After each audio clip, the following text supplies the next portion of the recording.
yang mendengar. Ya. Hati yang mendengar atau a listening heart itu yang akan menolong kita untuk tahu persis mengapa saya mau menjadi majelis gereja, mengapa saya mau menjadi pengurus cabang. Ya. Jadi visinya apa? Yang kedua adalah kita perlu menggarap akan virtue. Virtue itu adalah nilai-nilai keutamaan diri yang dipengaruhi dari knowing and living. Maksudnya adalah bahwa virtue itu sebagai nilai-nilai keutamaan menyangkut soal diri kita, dan untuk menggali virtue salah satunya adalah mengenali akan tipologi kepribadian. Maka tadi kita tes Enneagram untuk menemukan nilai-nilai keutamaan kita.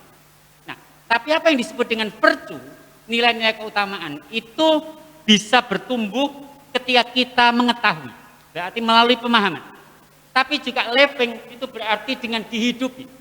Nilai tidak akan pernah bisa menjadi nilai ketika tidak dihidupi.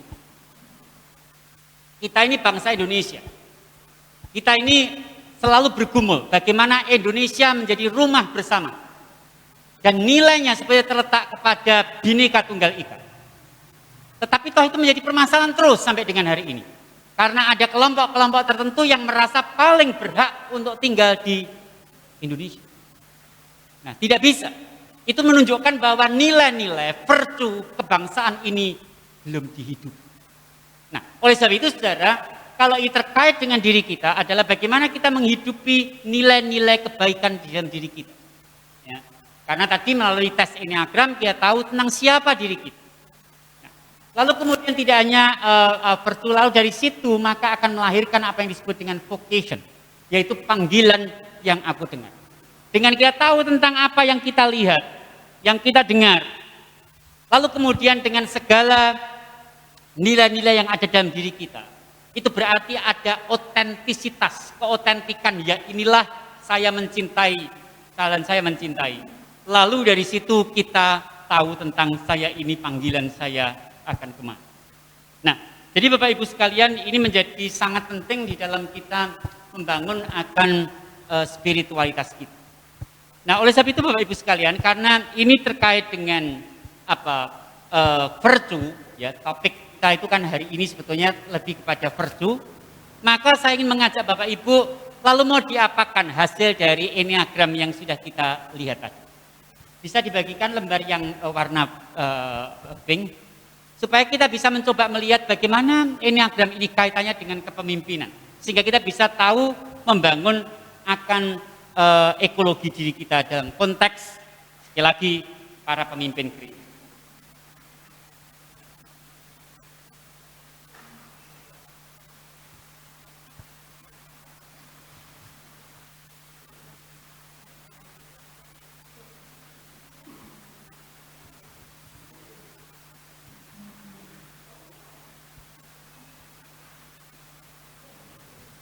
Jadi Bapak Ibu sekalian, sementara Bapak Ibu menerima lembar itu, maka di situ kita mencoba melihat bagaimana tahu tentang tipe kita, lalu fokus pertanyaan yang seringkali muncul dalam diri orang dengan tipe itu, lalu dia punya area kekuatan yang macam apa yang dimiliki di masing-masing tipe. Lalu kemudian area apa yang patut untuk dikembangkan, karena setiap kita perlu untuk mengembangkan akan diri kita. Lalu kemudian corak kepemimpinan yang macam apa. Nah, Bapak Ibu sekalian, mari kita bersama-sama mencoba mencermati dari tipe-tipe ini. Jadi bagi Bapak Ibu yang memiliki tipe 1, maka selalu yang menjadi pertanyaan di dalam kepemimpinan dia adalah apa sih yang benar dan apa yang salah. Ingat tadi sudah saya katakan, tipe ini adalah tipe yang sangat menekankan tentang kesempurnaan, sesuatu yang harus perfect. Nah, memang cenderungnya akhirnya kepada mana yang benar dan mana yang salah. Nah, Bapak Ibu lihat di situ di area kekuatan, ya. Jadi cermati di situ. Saya tidak akan membacakan semua, tapi beberapa poin yang perlu saya stressing. Jadi di situ ada mengarah kepada kualitas. Jadi orang yang di tipe 1 itu sangat menekankan kualitas. Ya. Lalu juga orangnya konsisten. Dia orangnya tidak pelintat-pelintut. Dia ada orang yang selalu kalau dia memang sudah mengatakan A, maka dengan segala konsekuensinya akan dia hadapi. Lalu kemudian cermati di sini memang yang perlu dikembangkan itu berarti ingat setiap kita punya kelemahan. Nah oleh sebab itu yang perlu dikembangkan untuk supaya bisa diolah adalah sikap reaktifnya. Orang tipe 1 itu sebagai pemimpin dia cenderung reaktif. Karena ketika melihat hal yang tidak pas dia langsung berkomentar. Kok itu nggak beres? Ngerti ya? Nah itu. Jadi hal-hal yang perlu coba dicermati. Lalu kemudian terlalu defensif ya ketika dikritik. Ya kenapa defensif? Karena tipe ini merasa dirinya paling benar. Kebijakannya paling benar. Nah, lalu kemudian dikatakan di situ ada sering tak menyadari kemarahan yang mendalam. Nah, jadi sebetulnya dalam dirinya memiliki kemarahan yang luar biasa. Nah maka pola kepemimpinan yang macam apa, gambaran yang macam apa, ini adalah pemimpin yang memiliki goal yang jelas dan memberikan inspirasi bagi yang lain untuk meraih kualitas yang tinggi. Jadi kalau dia menjadi pemimpin yang betul-betul mengandalkan sebuah hasil.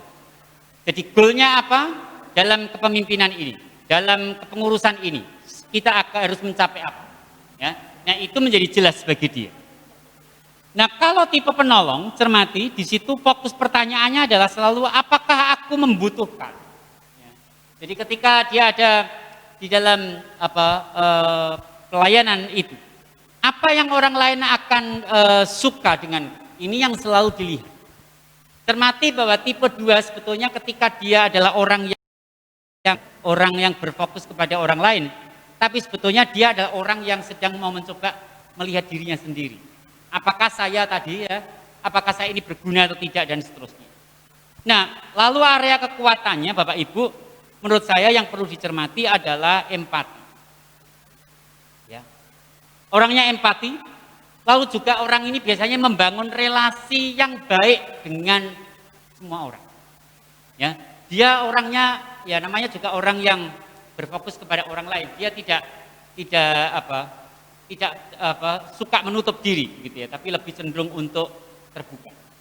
Lalu kemudian di situ yang memang patut dikembangkan untuk lebih baik adalah orang ini seringkali terlalu suka basa-basi. Nah, ini yang perlu kita hati-hati. Ya. Dia suka basa-basi. Lalu kemudian juga orang ini seringkali marah ketika tidak dihargai. Ya tadi, ketika dia merasa, wah saya ini sudah bekerja keras, gini kok tidak ada yang menghargai saya begitu ya. Nah itu. Lalu kemudian cermati pula di sini Bapak Ibu sekalian, kalau itu yang perlu dikembangkan, corak kepemimpinan gambar yang macam apa? Pemimpin yang mengevaluasi kekuatan dan kelemahan anggota tim, serta mengupayakan orang untuk meraih tujuan organisasi. Nah, jadi ini kalau coba dicermati, sekali lagi pijakannya kepada personnya. Jadi orang-orangnya itu yang coba untuk diarah. Kalau tipe 1 lebih kepada goalnya. Pokoknya goalnya seperti apa itu mau saya raih. Nah tapi kalau tipe 2 gaya kepemimpinannya akan lebih kepada timnya. Ini mau apa? Dan bagaimana? Nah itu lebih dinamikanya ke sana. Jadi jelas ya Bapak Ibu, saya rasa supaya menjadi jelas perbedaannya. Yang kalau motivator aja ada, tapi coba kita lihat. Siapa tahu ada yang hiddennya. Bagaimanakah aku dihormati dan dihargai orang lain? Di setiap orang itu Bapak Ibu sekalian pasti memiliki self image, ya, gambaran diri. Nah ini gambaran diri fokus pertanyaan daripada tipe motivator. Nah sebetulnya kekuatan daripada orang tipe ini adalah yaitu orientasi untuk sukses. Jadi penting bagaimana saya sukses. Itu. Lalu kemudian memang orang ini memiliki tenaga yang kuat, namanya juga motivasi orang, ya Bapak Ibu. Lalu kemudian area yang patut dikembangkan apa? Nah ini, orang ini sebetulnya orang yang cenderung untuk kompetitif. Ya. Jadi punya jiwa kompetisi yang sangat kuat. Jadi kalau dia menjadi majelis maka dia akan dia itu berhasil. Besok kita juga bisa, harus bisa berhasil seperti itu. Nah, ini yang seringkali dia tidak menyadari bahwa masing-masing punya konteks, tapi karena yang dipikirkan adalah pokoknya gereja itu sukses. Nah ini kekuatan tapi sekaligus kelemahannya. Kalau cermati, tipe ini adalah tidak sabar dengan perasaan orang lain. Nah, jadi Bapak Ibu sekalian, orang ini cenderung untuk mengukur dengan apa yang dia pikirkan dan dia rasakan, dengan standar kesuksesannya itu. Karena sekali lagi, tipe ini tidak melihat kepada bagaimana step by stepnya menuju kesuksesan, tapi bagi dia hidup itu sukses. Nah, jadi loncat, pokoknya langsung sukses. Nah, pemimpin yang macam apa kalau seperti ini? Gambarannya ada pemimpin yang menciptakan lingkungan untuk meraih sukses karena orang-orang di sekitarnya memahami struktur dan tujuan organisasi. Nah, maka Bapak Ibu sekalian, kalau dia menjadi majelis gereja, dia akan mengajak kepada rekan-rekannya untuk mari kita perlu duduk dan melihat organisasi kita ini seperti apa, tujuannya kemana, ya, untuk supaya kita bisa sukses. Individualis. Kalau Bapak Ibu yang individualis, maka pertanyaannya, apakah aku akan tertolak atau merasa tidak nyaman? Dapatkah aku mengekspresikan diriku? Sekali lagi Bapak Ibu sekalian, bahwa tipe individualis ada orang yang self-centered. Ya, bukan other-centered tapi self-centered. Maka pertanyaannya lebih kepada dirinya sendiri. Nah, orang ini punya kekuatan. Orangnya sangat inspiratif. Ya, inspiratif. Orangnya juga kreatif, dia introspektif. Nah, selalu yang dicermati bahwa tipe ini adalah orang yang selalu pengen unggul. Ya, pengen unggul. Ini Bapak Ibu sekalian, ada orang-orang yang di tipe ini karena dia ada orang yang tipe unggul, selalu pengen unggul, maka dia seringkali tidak begitu suka kalau ada orang yang model rupa dengan dia. Tipe 4 itu kalau dia beli baju, lalu kemudian ada teman satu gereja yang sama bajunya, maka dia akan mengatakan pensiun deh. Lalu kalau pakai sepatu, dia pasti akan pakai pembeli sepatu yang unik lain daripada yang lain. Dia tidak mau model rupa. Kalau ada yang menyamai, pasti akan segera dipensiun sepatu itu. Nah ini, bahkan saya pernah punya mahasiswi, dia di kelas mengatakan, Pak, saya itu paling tidak suka melihat dia. Kenapa? Memangnya saya ini kurang cantik? Karena saya ini paling cantik dan dia menyaingi kecantikan saya. Jadi dia sampai seperti itu. Jadi tipe ini. Nah ini Bapak Ibu sekalian, sebetulnya dia punya kekuatan yaitu pengen unggul, begitu ya. Nah tapi kemudian bisa terekspresi seperti yang hal semacam itu.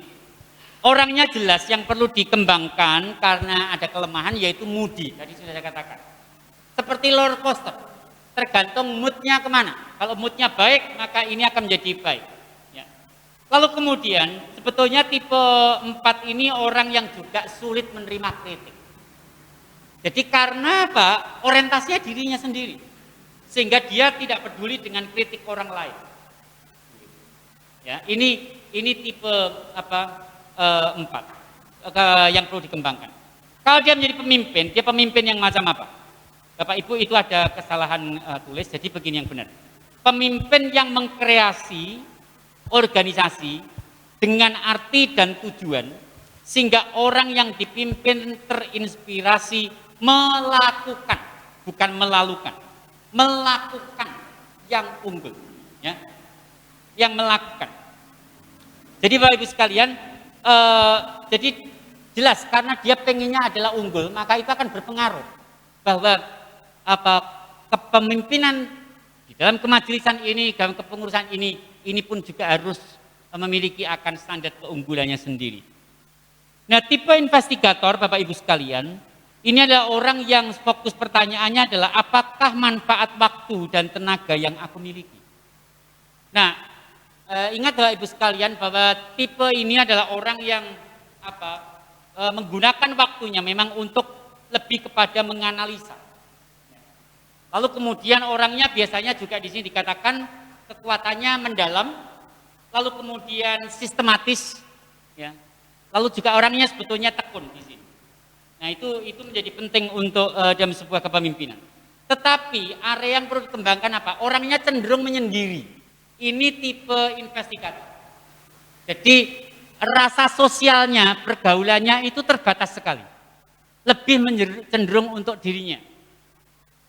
Lalu juga orang ini biasanya terlalu mandiri. Nah, ini yang perlu dicermati ketika nanti dalam kemajelisan, kepengurusan, bekerjasama sebagai tim, maka orang ini kemudian cenderung untuk ya pokoknya lebih kepada diri sendiri. Lalu yang perlu dicermati di sini yang harus hati-hati adalah orangnya cenderung keras kepala. Ya. Karena apa? Karena dia merasa bahwa ini sudah benar yang saya lakukan. Namanya juga investigator. Ya. Sama kalau misalnya kepolisian, polisi melakukan investigasi, dia mana? Indah. Menurut investigasi saya ini. Ini Bapak Ibu sekalian. Nah, pemimpin yang macam apa? Pemimpin yang mengembangkan organisasi secara efektif melalui penelitian. Wah, jadi kalau dengan orang tipe ini tidak bisa sekedar ngomong. Sebetulnya lebih kepada hasilnya seperti apa, yang sesungguhnya. Harus datanya seperti apa. Ya. Lalu kemudian refleksi dan perencanaan yang terintegrasi. Ingat Bapak Ibu sekalian, investigator itu orangnya berpemikirannya sistematis. Ya. Nah, ini akan menolong dalam sebuah kepemimpinan dalam kemajelisan atau kepengurusan. Berikutnya, dibaliknya, loyalis. Maka orang yang tipe loyalis ini dalam kepemimpinan dia akan apa yang dapat mengakibatkan kesalahan. Jadi yang dipikirkan adalah mengantisipasi kesalahan. Lalu kemudian siapa yang dapat aku percaya? Orang tipe 6 ini loyalis seringkali cenderung untuk tidak mudah percaya pada orang lain. Lalu kemudian cermati di sini, area kekuatan yang perlu dilihat adalah dia orangnya tanggung jawab, dia praktikal, hal yang praktis itu akan mudah ditangani. Dia membangun kolaborasi. Saya katakan bahwa tipe 6 tidak suka bekerja sendiri, single fighter begitu, bukan one man show. Lalu punya ketajaman berpikir. Jadi pemikirannya juga akan sangat terarah kepada sesuatu yang memang dia kerjakan, dipikirkan. Lalu loyal pada organisasi dan rekan sekerja. Jadi tipe 6 cenderung untuk tidak namanya menelikung dari belakang itu enggak. Itu bukan tipe 6. Ya. Jadi dalam membangun kerjasama. Nah, hal yang perlu dikembangkan sebetulnya adalah ini mudah takut. Jangan-jangan ini salah, jangan-jangan gagal, jangan-jangan yang dipikirkan ada jangan-jangan, ya begitu. Lalu kemudian tidak suka yang ambigu. Jadi ya memang tadi harus clear itu ya itu, gitu ya. Jadi harus gamblang. Lalu kemudian cenderungnya orangnya memang mengorbankan diri sendiri. Jadi sacrifice-nya itu sangat tinggi, ya. Mengorbankan dirinya sendiri itu tinggi. Apalagi ketika dia sudah di dalam sebuah organisasi, dalam sebuah tempat di mana dia berkarya, maka di situ sepenuhnya akan dibaktikan. Ya, lalu kemudian juga terlalu waspada, saya sudah tahu. Ya. Lalu kemudian gambaran pemimpin yang macam apa kalau dia menjadi pemimpin? Pemimpin yang menyelesaikan masalah dengan mengembangkan pemecahan masalah secara kreatif. Di mana setiap orang merasa bahwa dirinya adalah bagian dari solusi. Orang tipe 6 kalau dia dalam kemajelisan, kalau ada masalah dia tidak mengatakan, ini loh, kalau tidak ada saya, maka ini tidak akan beres. Itu enggak, itu bukan tipe 6. Tipe 6 mengatakan, kita semua sudah bersama-sama menyelesaikan permasalahan ini. Ngerti ya? Jadi bahasanya berbeda. Ya, karena yang di otaknya berbeda dengan yang lainnya. Jadi semuanya dilihat sebagai sebuah tim. Antusias, lagi Bapak Ibu yang antusias, maka apakah aku merasa terpaksa? Nah, sekali lagi karena tipe 7 ini orang yang hehehe tadi, lalu dapatkah aku menghindari penderitaan dan ketidaknyamanan? Jadi kalau ada hal yang tidak nyaman, tidak mengenakan itu paling mengganggu dia. Nah, kekuatannya sebetulnya berjiwa antusias, nah itu yang menurut saya perlu dilihat. Orang ini multitasking. Wow, ini Bapak Ibu luar biasa sebetulnya tipe 7 ini. Lalu pemikir yang cepat. Jadi kalau tipe 7 itu orang yang memang cenderung untuk mampu berpikir cepat. Jadi kalau diubah itu menjadi cepat sekali dia beradaptasi. Berbeda dengan tipe 6. Ya. Saya itu misalnya paling tidak suka dan saya selalu marah kalau ada perencanaan, sudah direncanakan tiba-tiba dibubarkan. Wah, itu bagi saya hancur dunia saya. Karena apa? Hidupnya ke perencanaan. Nah, tipe 7 justru tidak. Tipe 7, oke, kalau ini lagi runtuh, nah kan, ya mari ke yang lain, begitu ya. Nah, itu. Ini kekuatannya. Lalu kemudian cuman cermati yang perlu dikembangkan karena hal yang kurang pas adalah impulsif. Apa ini maksud impulsif? Terlalu gembede. Ya, impulsif. Terlalu seolah-olah wah begitu ya. Pada saat jadiku ya ora ya biasa-biasa saja. Nah itu. Lalu kemudian orangnya tidak fokus. Ya karena bisa sana, bisa sini, bisa sana, sini begitu ya. Akhirnya ini fokusmu kemana toh begitu ya. Nah itu. Lalu kemudian tipe ini reaktif terhadap masukan. Nah kadang-kadang tipe ini juga sweet menerima feedback. Nah, cermati Bapak Ibu sekalian, gambarannya seperti apa sebagai pemimpin dalam hal leadership ini. Pemimpin yang memandang orang lain secara menggairahkan dan menjadikan organisasi sebagai sesuatu yang menguntungkan. Nah, jadi Bapak Ibu, sebetulnya tipe 7 itu kalau dia menjadi pemimpin, maka dia sebetulnya ada kemiripan dengan tipe 6, karena ingat itu sayapnya ya. Jadi organisasi itu menjadi satu tempat yang menyenangkan, yang menguntungkan bagi semuanya. Bagi dirinya, tapi organisasi itu sendiri melekat di dalam dirinya. Ya. Lalu kemudian bekerjasanya itu dengan menggairahkan sekali. Ya. Dengan sangat menggairahkan sekali. Itu karena tipe. Jadi tidak memandang mudah down begitu tidak. Tipe ini sangat penting di dalam organisasi. Tipe pemimpin ini adalah apakah semua ada di bawah kontrol. Nah ini, tipe pemimpin ini paling nggak suka kalau melihat sesuatu yang tidak bisa dikontrol. Kekuatannya apa? Dia orang yang punya strategi yang tinggi. Ya. Lalu kemudian juga dia orang yang tidak takut dengan menghadapi masalah yang ada. Ibaratnya rawe-rawe rantas, malang-malang putung, begitu ya. Lalu kemudian orang ini selalu mendukung orang untuk sukses. Nah itu. Sekalipun Bapak Ibu sekalian, ketika dia mendukung orang lain untuk sukses, mungkin caranya tadi, dia kurang bisa memahami kerapuhan orang lain. Semuanya diukur berdasarkan kemampuan dia, standar dia. Nah padahal kan belum tentu orang itu bisa seperti itu. Nah lalu kemudian kelemahan di mana satu yang perlu dikembangkan, banyak menuntut. Jika ada hal yang tidak pas khususnya itu, wah dia langsung ngomel begitu ya. Jadi saya punya rekan dosen ya begitu ya, tipenya begini lalu sukanya ngomel terus begitu. Nah, lalu kemudian tidak sabar. Ya, jadi orangnya itu nggak sabaran begitu ketika menghadapi sesuatu. Lalu kemudian meremehkan kelemahan. Nah ini tadi yang saya katakan. Ini yang perlu dikembangkan. Karena ketika menghadapi banyak orang, maka sebagai pemimpin perlu mewaspadai diri. Oh iya, saya perlu memahami kelemahan orang lain.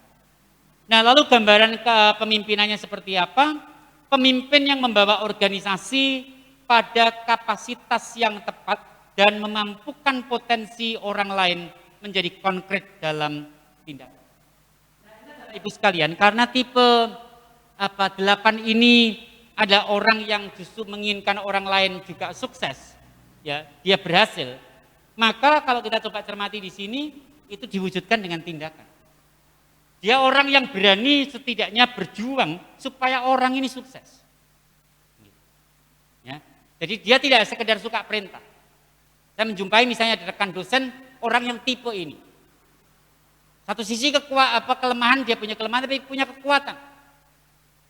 Kalau dia membimbing skripsi, dia tidak tanggung-tanggung. Mau kok membantu mencarikan buku yang memang diperlukan. Memang itu. Dan dia banyak menyarankan buku ini.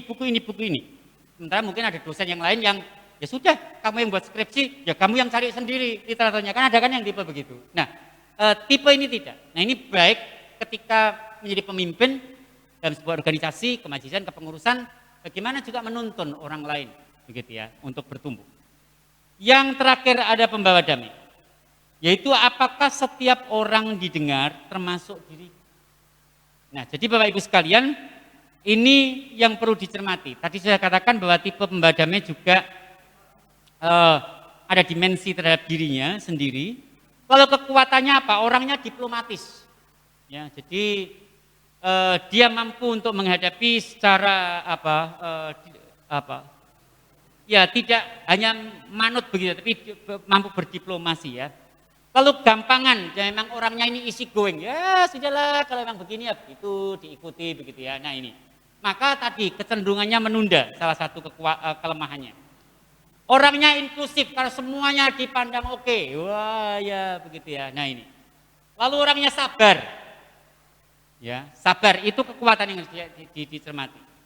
Lalu kemudian yang perlu dikembangkan karena hal yang kurang pas yaitu menghindari konflik. Nah, tipe ini cenderung menghindari konflik.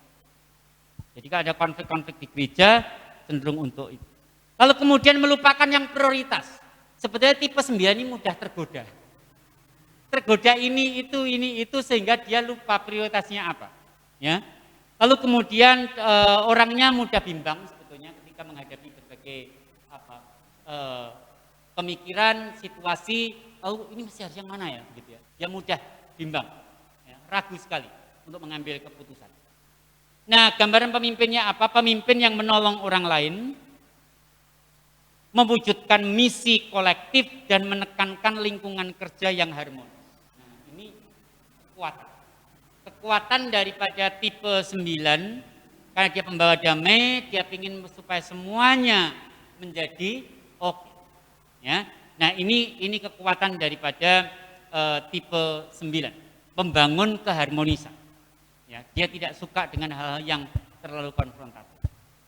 Nah, ini Bapak Ibu sekalian, gambaran tentang Enneagram dengan kepemimpinan dalam kerangka bagaimana sih kita bisa mencoba melihat nilai-nilai keutamaan kita masing-masing sehingga kita bisa bertumbuh bersama di dalam kita membangun pelayanan yang penuh semangat dan tentunya itu akan menjadi berkah. Nah, sekarang saya berikan waktu, sebenarnya tadi himbauan di depan, saya sekarang berikan waktu untuk sesi tanya jawab. Silahkan. Dan yang bertanya diminta untuk menuju ke mimbar kecil untuk supaya bisa muncul di live streaming ini.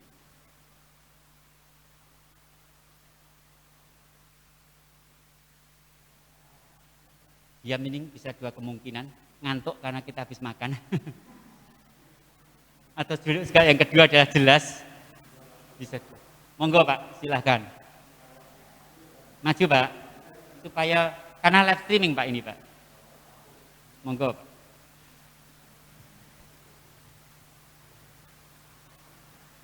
Terima kasih atas kebersamaan dan kesatuan di dalam pelatihan ini.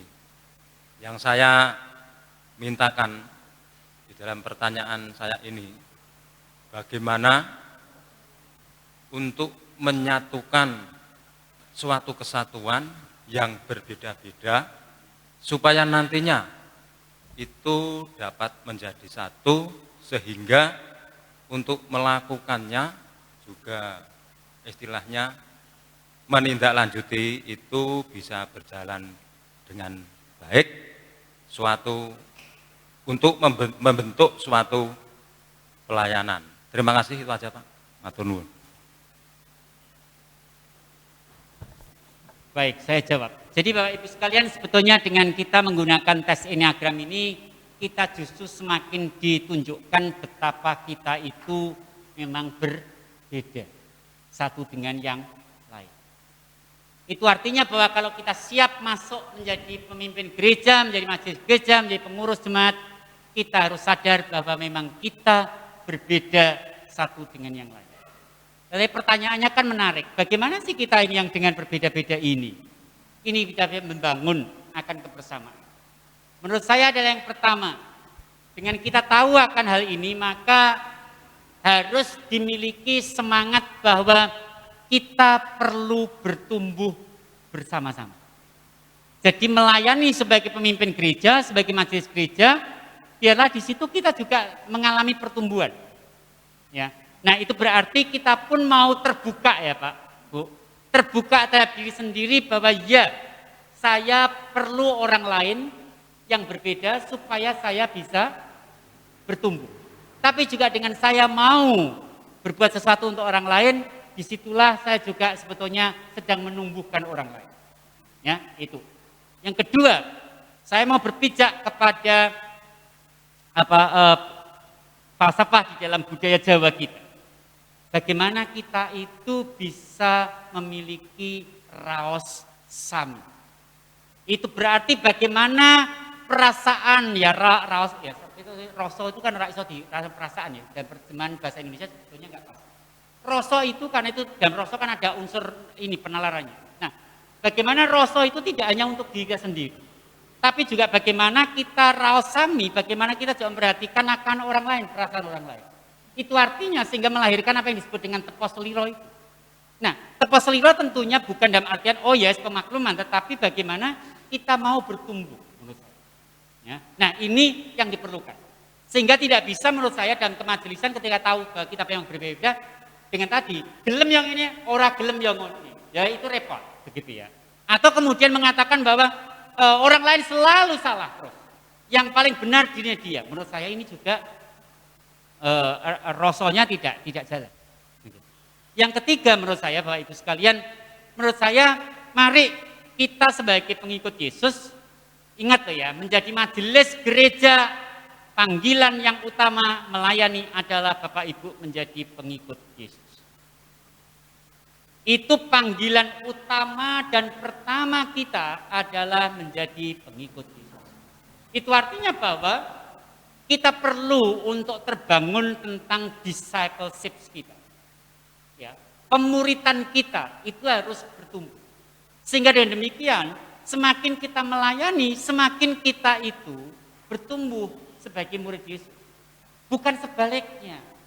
Ya maaf ya, kadang-kadang seringkali terjadi begitu kan. Kenapa banyak orang yang menjadi kapok, betul-betul kapok jadi pengurus gereja, jadi majelis. Karena ternyata setelah menjadi majelis gereja pemimpin, justru malah imannya tidak bertumbuh. Atau karan terus, konconi. Nah, ini yang justru menurut saya, mari kita perlu ingat bahwa panggilan kita adalah menjadi murid Kristus. Itu artinya kita perlu terus bertumbuh bersama-sama. Gitu ya. Sehingga tidak ada seorang pun yang mengatakan, loh aku kes yang paling bener, aku kes jadi pengikut Yesus sekian puluh tahun. Semuanya perlu belajar, bertumbuh bersama-sama. Nah, ini menurut saya yang perlu kita miliki jiwa akan hal ini. Itu Pak jawaban saya Pak untuk 3 poin yang perlu kita bersama-sama renungkan dalam kaitannya. Silakan berikutnya. Sami-sami. Mari silakan Pak, monggo.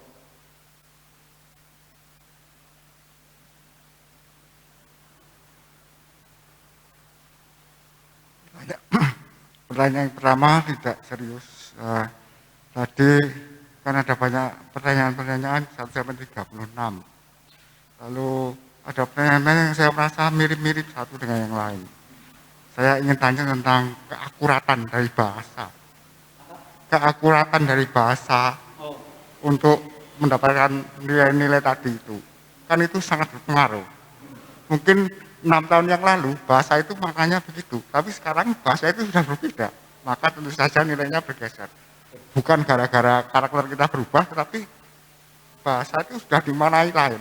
Nah, mungkin tidak serius ya karena Pak Hasta kan di bidangnya ini, jadi tentu saja sudah dianalisis, sudah di. Lalu pertanyaan yang kedua adalah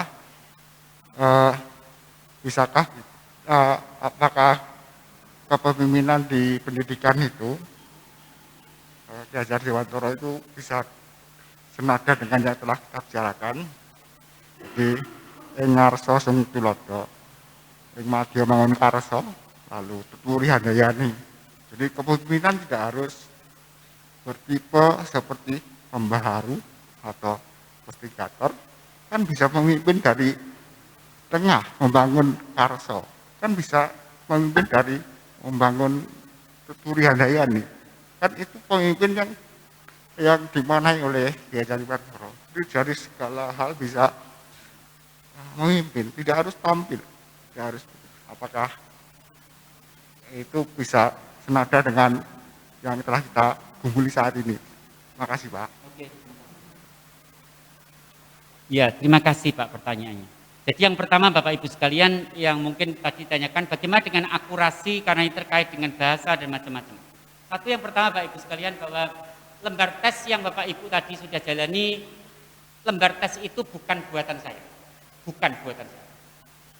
Tetapi itu adalah buatan daripada para pakar. Dan kalau saya memberikannya kepada Bapak Ibu, karena ketika saya studi S2, saya juga mengambil lisensi untuk boleh melakukan tes Enneagram kepada orang lain. Ya, jadi karena satu memang Enneagram itu saya pelajari di kampus, di kelas, karena itu terkait dengan bidang saya untuk khususnya menyangkut soal personal spirituality.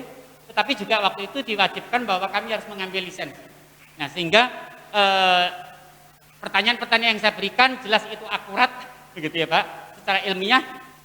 Cuman memang sayangnya di Indonesia ini kan kita ini psikologi di Indonesia itu kan psikologi yang berkiblatnya ke barat. Nah, sehingga Enneagram tidak dikenal. Kita tahu Pak Siswanto ya, sebagai orang di KMI yang sudah berada doktor dari UGM. Pak Siswanto justru tes Enneagram dengan saya di Sinode waktu itu, sekian tahun yang lalu. Beliaunya sebagai seorang psikolog, dia mengatakan ya kami mendengar, kami pelajari sedikit tapi tidak pernah kami mendalam. Karena memang psikologi kita Indonesia cenderung ke barat. Nah Enneagram anehnya justru dipelajari banyak di Amerika dan di Eropa. Padahal ini dari timur gitu loh. Jadi ini yang justru menarik ya Pak. Jadi yang ditanyakan Pak Bapak tadi, satu Pak, bahwa kalau soal akurasi pertanyaan-pertanyaan jelas itu akurat ya Pak. Karena ini sekali lagi ini sangat ilmiah. Yang kedua adalah soal bahasa Pak, memang penggunaan bahasa sangat berpengaruh. Makanya ketika saya menerjemahkan ini ke dalam bahasa Indonesia, itu butuh waktu Pak. Ya. Nah untuk bagaimana sih kata yang tepat begitu ya untuk dari lembar tes aslinya. Nah itu. Yang kedua juga menurut saya memang sih ketika kita mengerjakan tergantung dari suasana hati kadang-kadang. Ya. Nah maka kan ketika tes-tes semacam ini diharapkan kita tidak sedang marah dengan orang lain atau tidak sedang mengalami kesedihan yang luar biasa sehingga itu tidak mempengaruhi tes itu. Nah kalau tadi dikatakan bagaimana dengan yang kita bicarakan terkait dengan kepemimpinan menurut perspektif Ki Hajar Dewantara, justru menurut saya Bapak kalau kita melihat tipe-tipe ini kan tidak semuanya orang dalam satu langkah ya Pak ya. Tidak selalu kemudian ada di depan terus. Dia bahkan mungkin menjadi orang yang hanya tuturi handayani. Ya. Nah, saya rasa menjadi contoh kita semua bahwa ada orang yang tipenya memang dia tipe penolong. Mungkin dia bukan orang yang bisa mengambil keputusan, ngerti ya Pak ya, sebagai pemimpin kayak tipe saat yang apa. Tapi kan masing-masing boleh berperan begitu. Jadi menurut saya sekali lagi ya Pak Ibu, nanti ketika Bapak Ibu mencoba menentukan tentang struktur, hendaknya tidak kemudian, walah saya tipe 2 kok ya, saya kan tidak cocok jadi ketua majelis, bukan itu. Semuanya itu bisa menjadi pemimpin. Yang membedakan adalah corak kepemimpinan. Coraknya berbeda. Semuanya, Enneagram sekali lagi tidak untuk menentukan posisi struktural. Bukan. Ya. Tetapi untuk menengarai, untuk mengetahui corak dia tipe ini, maka corak kepemimpinannya akan seperti ini. Nah, itu kan bisa diimbangi oleh yang lain. Karena majelis atau pengurus itu kan tim, ya kan? Jadi kan tidak bisa. Majelis gereja itu ya Pak Rudi begitu kan tidak bisa. Majelis gereja itu ya semuanya dalam satu kemajelisan, keputusan bersama, begitu ya. Jadi ini yang menurut saya perlu dicermati. Begitu ya Pak, jawaban saya Pak. Monggo kalau masih ada lagi pertanyaan. Silakan Bapak.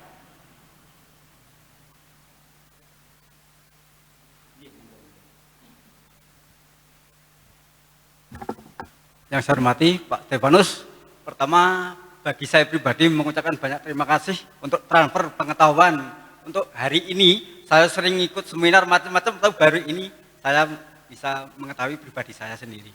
Kemudian Pak, dari berbagai organisasi yang saya ikuti, saya itu sering menolak untuk dijadikan ya salah satu pemimpin gitu loh Pak.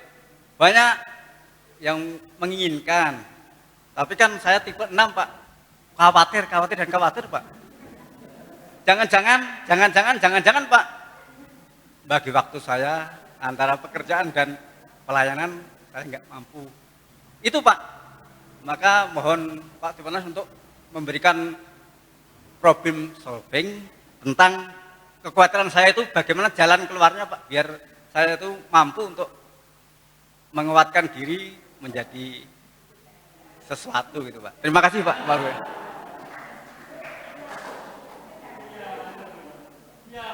Jadi apakah soal keraguan Pak wajar Pak begitu ya. Wong saya juga tipe 6. Ya toh. Nah, tetapi toh juga menurut saya perjalannya waktu menjadi pemimpin itu kan tidak ada yang dicetak ya Pak. Tidak ada yang namanya leadership, kepemimpinan itu dicetak kayak nyetak bolu begitu ya. Atau kuehku. Yang 66 enggak ngerti kuehku. Nah, tetapi kan kepemimpinan itu berproses lah ya. Nah, saya rasa juga misalnya saya sendiri coba, saya rasa gini loh Pak, perlu kembali ke Mbak Kuning ya Pak. Tipe 6 itu juga punya jiwa kepemimpinan loh Pak. Bapak yakin enggak bahwa tipe 6 itu bisa jadi pemimpin Pak? Perlu yakin Pak, saya 15 tahun loh Pak jadi pendeta jemaat Pak di KMI Pati. Dan bagi saya itu adalah bukti. Apakah ada kecemasan? Ya, kecemasannya kan selalu antisipatif. Ya apalagi kok soal ini ya, soal gereja. Lawang di rumah aja itu dengan keponakan-keponakan di rumah. Kalau ada yang keponakan paling kecil gitu, catatan di atas spring bed, yang saya pikirkan apa? Hati-hati engko tiba. Yang dipikirkan adalah jatuhnya. Sementara papa mama ya ora apa-apa, tiba ora apa-apa ben ngrasake tiba ki apa, ngerti ta? Nah, tetapi selalu begitu. Misalnya ada anak kecil naik kursi gini, selain tak pikirkan, kok kayak tiba.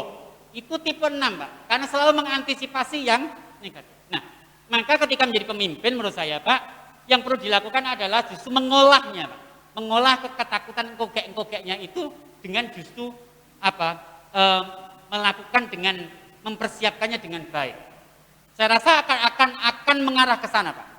Begitu, ya.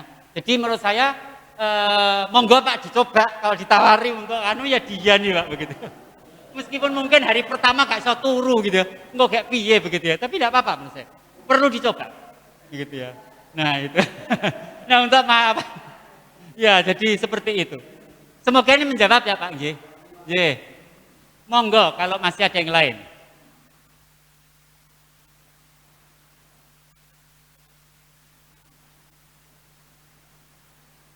Tidak ada? Kalau tidak ada, sekali lagi Bapak Ibu, apa yang kita bersama-sama pelajari ini adalah bekal.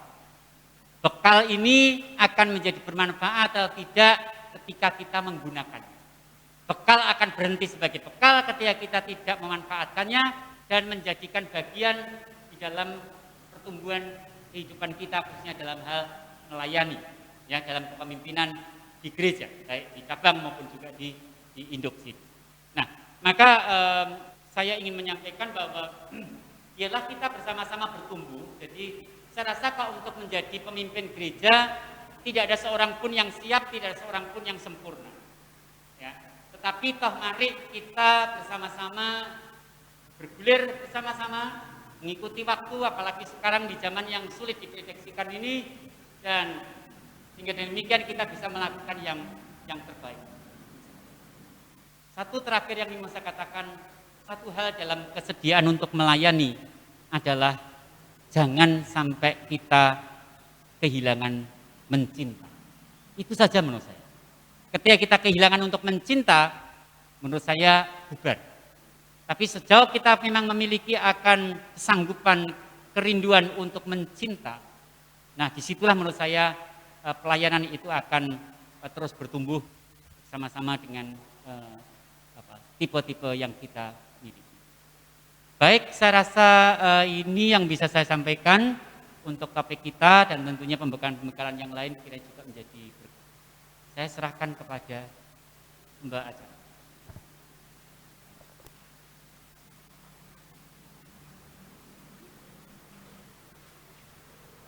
Ya, terima kasih kepada Pak Stefanus yang sudah memberikan banyak hal kepada kita. Mungkin untuk kedepannya kita bisa sama-sama belajar mengolah rasa, ya. Jadi karena nggak ada orang yang 100% suka sama kita atau tidak suka sama kita gitu ya. Kalau orang-orang bilang itu netizen gitu.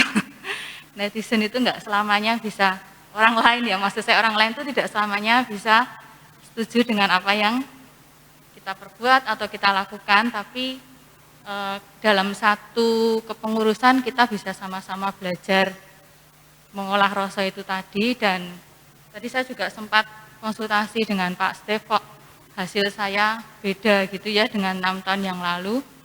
Mungkin yang hasil yang tahun ini, yang tadi itu mungkin dulu adalah kalau enggak hiddennya berarti mungkin ya, kalau sayapnya enggak mungkin. Karena kan saya dulu nomor 2 itu penolong gitu. Nah, salah satunya tadi Pak Stef bilang nomor 2 itu susah berkata tidak gitu ya. Jadi susah menolak orang yang minta bantuan. Apa-apa dia nih, tapi nanti kita gerundel sendiri. Nah, selama 6 tahun ini mungkin saya berproses. Jadi ada saatnya saya berani berkata tidak untuk sesuatu yang mungkin memang tidak berkenan buat saya gitu. Jadi tidak menjadi beban gitu ya. Jadi kita juga nggak usah, maksud saya kita nggak usah terlalu takut dengan hasil enneagramnya tadi, karena kita akan sama-sama bertumbuh bersama gitu ya. Kita harus yakin kalau kita akan bertumbuh bersama. Kita akan menutup pembekalan hari kedua ini. Saya mengundang Bapak Ibu Saudara untuk bangkit berdiri. Oh, ada tambahan dulu dari maaf.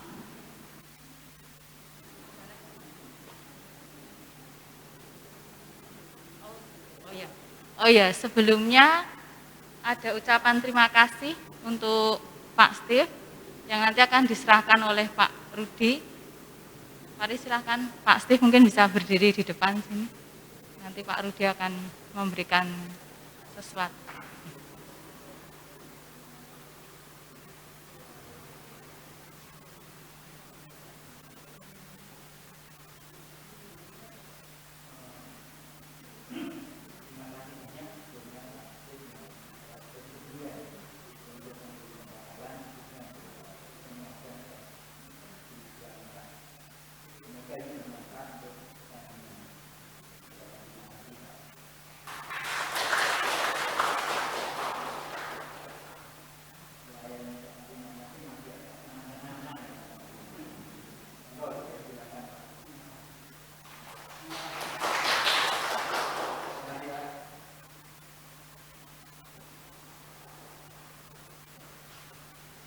Ya, saya mengundang Bapak Ibu Saudara untuk bangkit berdiri.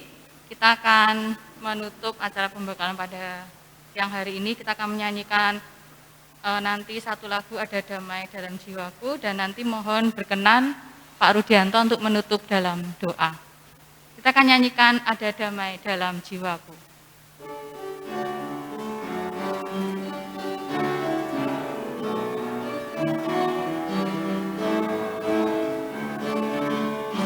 Ada damai dalam jiwaku, aku bersukaria, rasa syukur penuh di kalbu, ku diselamatkannya.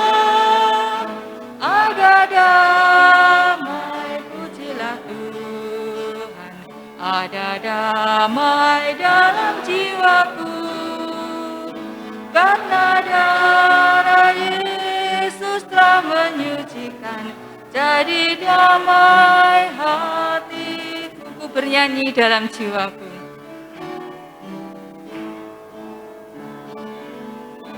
Ku bernyanyi dalam jiwaku, merdu sekali dan girang, karena Yesus memang Rajaku, penuh kasih sayang. Ada damai, Pujilah Tuhan, ada damai dalam jiwaku, karena darah Yesus telah menyucikan, jadi damai hatiku. Mari Pak Rudianto.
Amin. Terima kasih Pak Rudianto. Selamat.